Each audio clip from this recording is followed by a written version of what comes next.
Good morning, students.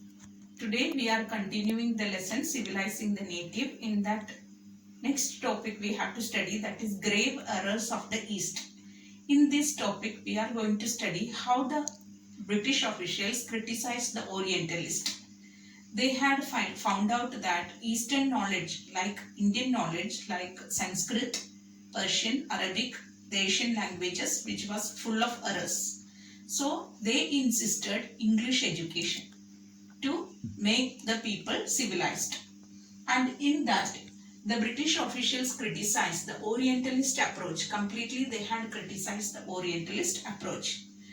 And they wanted British English education in India. For that purpose, they had made or they had criticized Indian education of the East or Eastern education that was full of errors, unscientific and light-hearted and also not serious.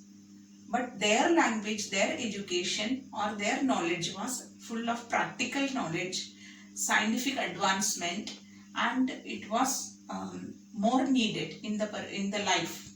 Okay, so their main criticism was full of no practical knowledge, unscientific, based on the Indian sacred text, etc., that they criticized. And the one of the Englishman who criticized the Orientalist was James Mill. He had a strong argument against the Orientalist.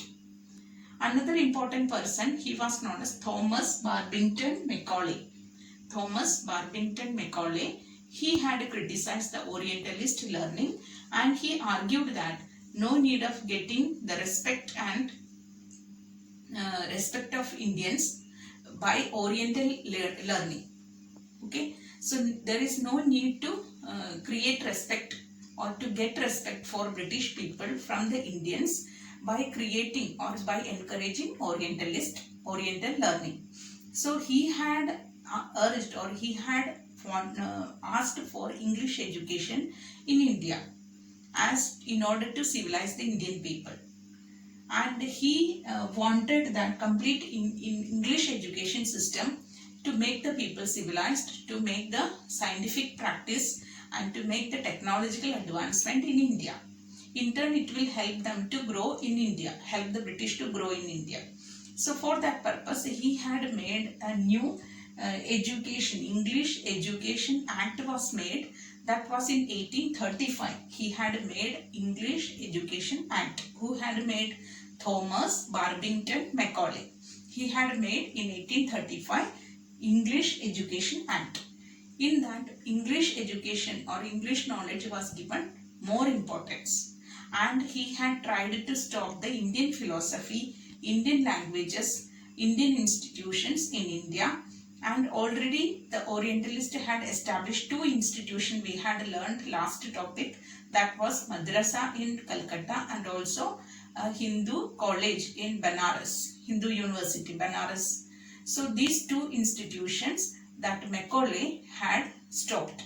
So according to his English Education Act, two important institutions, Madrasa and also Banaras college, which was stopped. They had given complete importance for English language and English learning.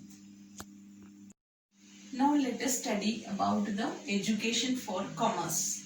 Education for commerce, here we are going to study the criticisms, based on the criticisms for Eastern knowledge. They had started English education. In that important act was made, that was another important act, that was Wood's Dispatch. It was in 1854. Education policy, it was issued by Charles Wood. It was known as Wood's Dispatch. Wood's Dispatch was issued. And this Wood's Dispatch, which gave importance for practical knowledge and criticizing the Orientalism. So it criticized the Oriental learning and it gave practical importance for education based on the Western education system. First important thing, that they had argued, or this Woods Dispatch education policy, they had made many benefits of this new education policy. According to that, the first benefit is that it give Woods Dispatch education policy, this will give more economic benefits. More economic benefits in the sense, when this new education policy will be, new education will start in India, or giving importance to Western education, people will understand about more about trade and commerce. Trade and commerce, and people will have more interest in trade, and when they will start, they will have interest in trade, which will change their desires, which will change their needs, etc. And after that, people will have interest to buy more foreign goods. So economic benefits they had made, that was to create more interest or more desire for foreign goods. So through trade it can be possible. So Woods Dispatch mainly focused on increasing trade by giving education, English education. People will come to know importance of trade and policies, importance of commerce, etc. for the country, economic benefits for the country. So people will have a desire for foreign goods, and due to that their foreign goods will have a market in India.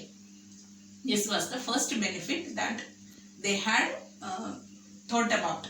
Second important benefit, they had argued that it will improve the moral character of Indian people. Moral character of Indian people, this Woods Dispatch or the British officials, they had criticized that Oriental learning will not improve the moral character of the people.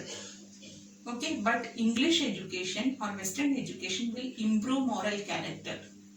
How it will improve the moral character, in the sense, here they will have more trust, sincerity, etc. People will have more trust towards the Europeans, and people will have more sincerity in the work, and they will work, or if they have more trust and sincerity, honesty, etc., these English administrative people will get a group of good civil servants.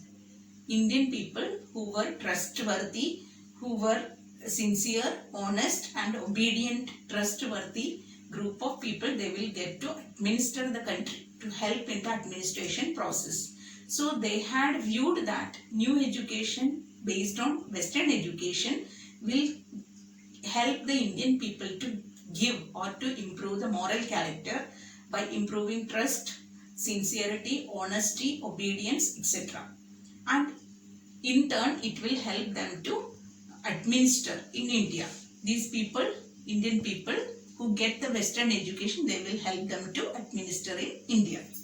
Third thing that they had studied, or they argued that this will establish, they had in 1857 we have studied that 1857 one side in Meerut the revolt was going on, but in 1857 the another important impact of this Western education was going on in the country, that was establishing universities across the country.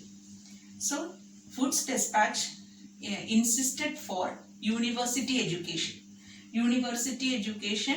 and they had established one side Meerut soldiers were in mutiny, but another side in Mumbai, in Bombay, Madras, Calcutta, etc. British had established universities as a part of Woods Dispatch. So third important impact of this Western education or Woods Dispatch was, what was that?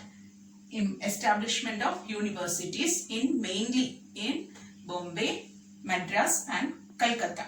So these all places universities were established. These were the main benefits they had expected due to the Western education through Woods Dispatch. What were they? First one, that I have told you, that the practical benefits. First one, economic benefits through trade and commerce. Second one, improve the moral character of people. Third one, they had established universities. These were the main important benefits they had estimated through Wood's dispatch.